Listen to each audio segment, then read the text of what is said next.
Udah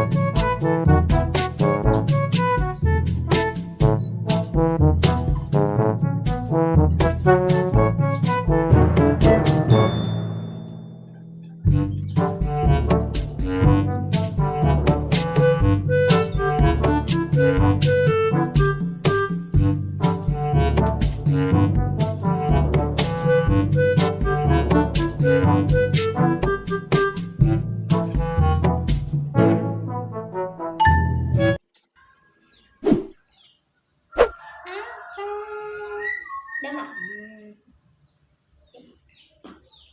Bentar ya, bentar lagi.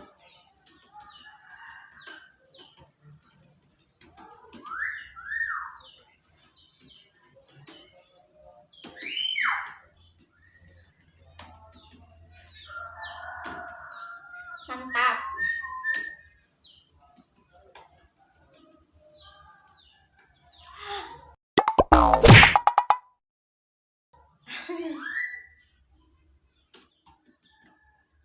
Yes.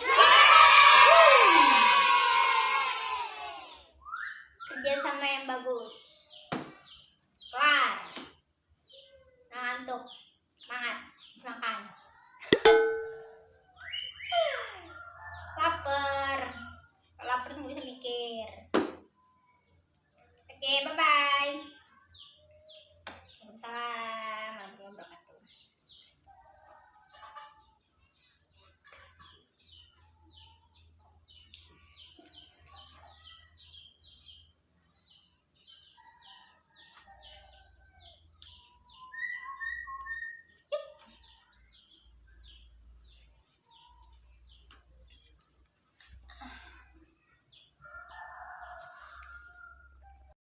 Oke guys, terlihat ya bedanya ketika si Aul belum makan dan udah makan. Nah, ilustrasi tersebut menggambarkan dari luar bagaimana respirasi seluler ini terjadi di tubuh manusia dalam menghasilkan energi.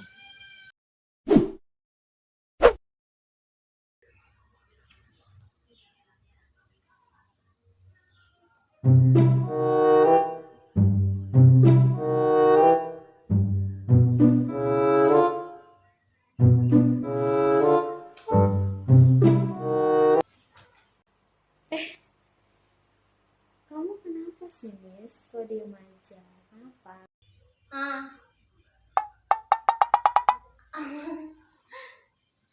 Bukannya ngomong ngeluarin aspirasi.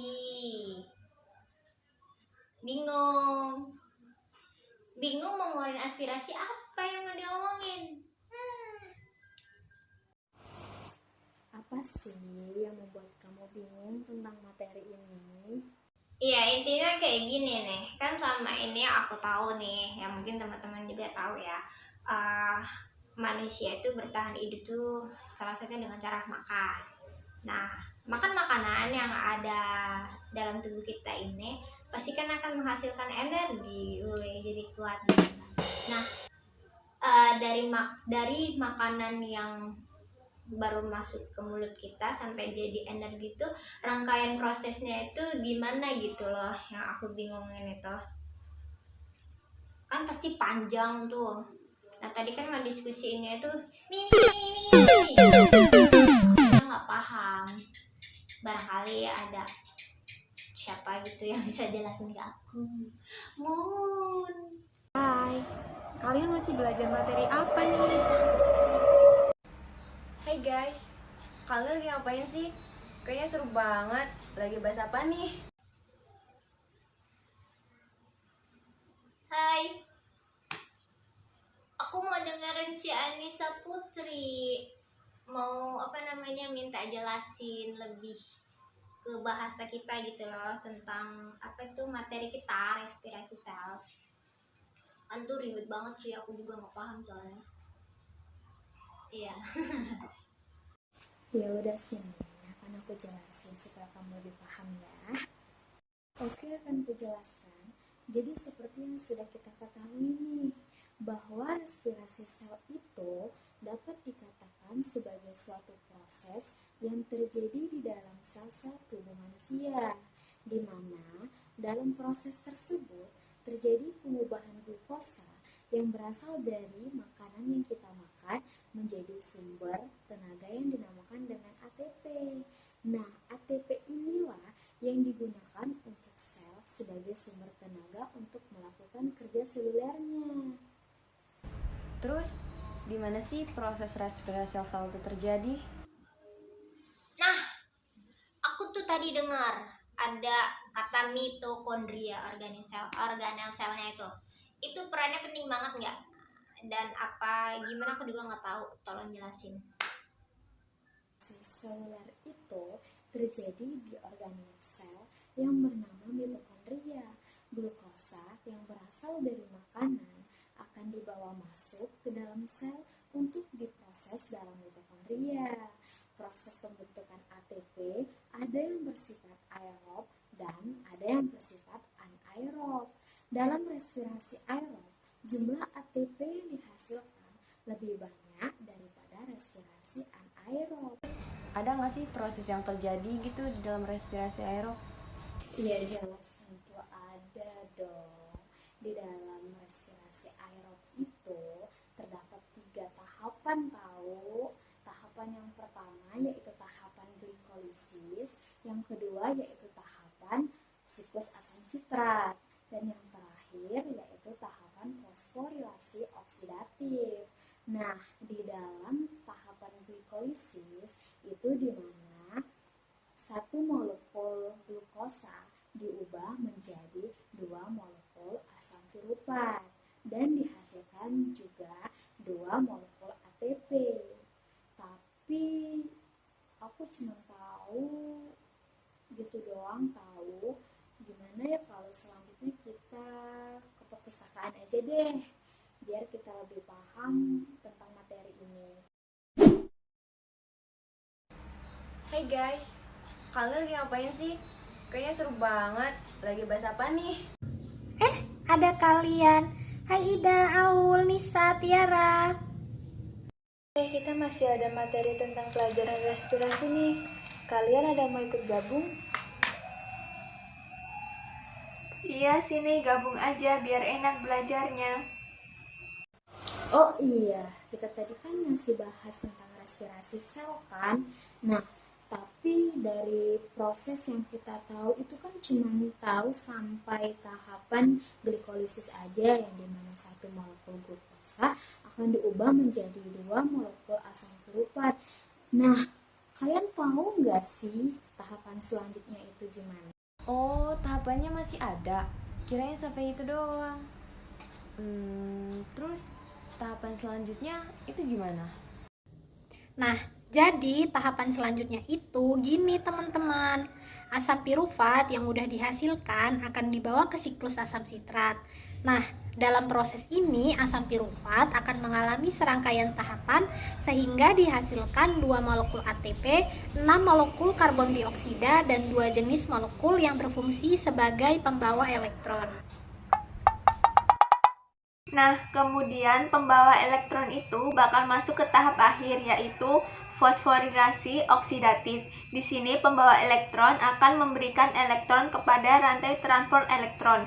Nah, dalam rantai transport, elektron ini akan berjalan sepanjang rantai dan ujungnya akan diteruskan ke molekul oksigen untuk membentuk molekul air. Selain itu, perjalanan elektron sepanjang rantai juga mengakibatkan pelepasan proton dalam bentuk ion hidrogen keluar matriks mitokondria. Selanjutnya, ion hidrogen akan masuk kembali ke dalam matriks mitokondria melalui saluran pada enzim ATP sintase. Pergerakan ion hidrogen dalam ATP sintase ini akan mensintesis ADP atau adenosin difosfat dan fosfat anorganik menjadi ATP. Jadi gimana teman-teman? Kalian udah pada paham belum Pusing, tentang guys. tahapan-tahapan dari respirasi seluler? Ribet banget ya. Nggak paham. Nggak paham. Ada cara lain nggak buat biar lebih paham gitu? Mau nggak? Iya tahu, kita belum paham. Dadah.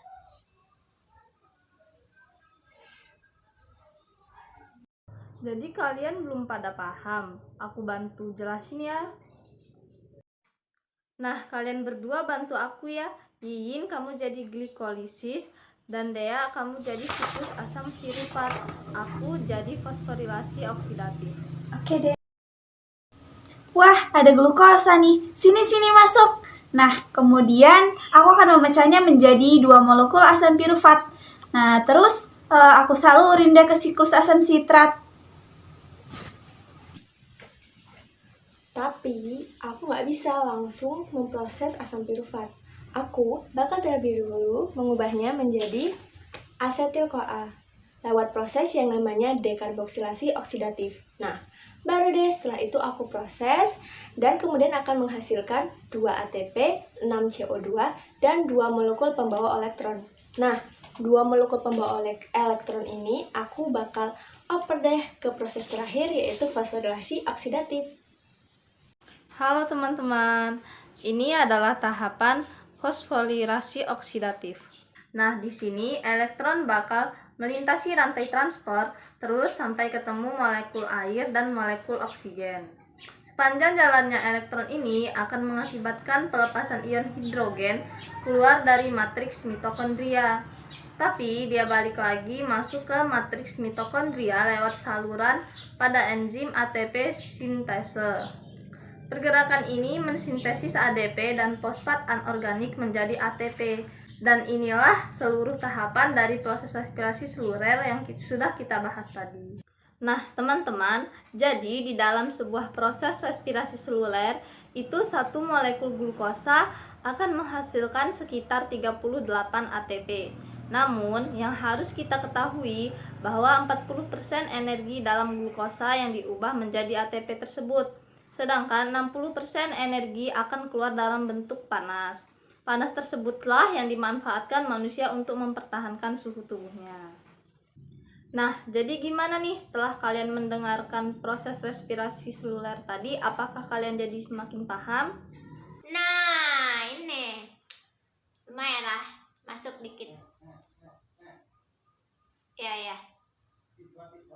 Iya udah jelasin, meragain. Jadi intinya aku tangkep itu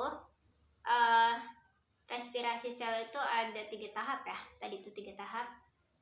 Seingat aku ada glikolisis, ada siklus Krebs, terus transport elektron, dan terus baru jadi energi gitu. Nah, aku udah mudeng lah. Bismillah. Kamu udah bisa belum? Alhamdulillah. Nah, kan kalau kita belajar diskusi kayak gini kan jadi semakin paham tuh materinya dibandingkan belajar sendiri gitu kan. Aha, benar. Nanti dia udah ini kepedean lagi. Kita yang salah kalau nilai kita jelek. Alhamdulillah, makasih guys udah bantu jelasin tentang respirasi.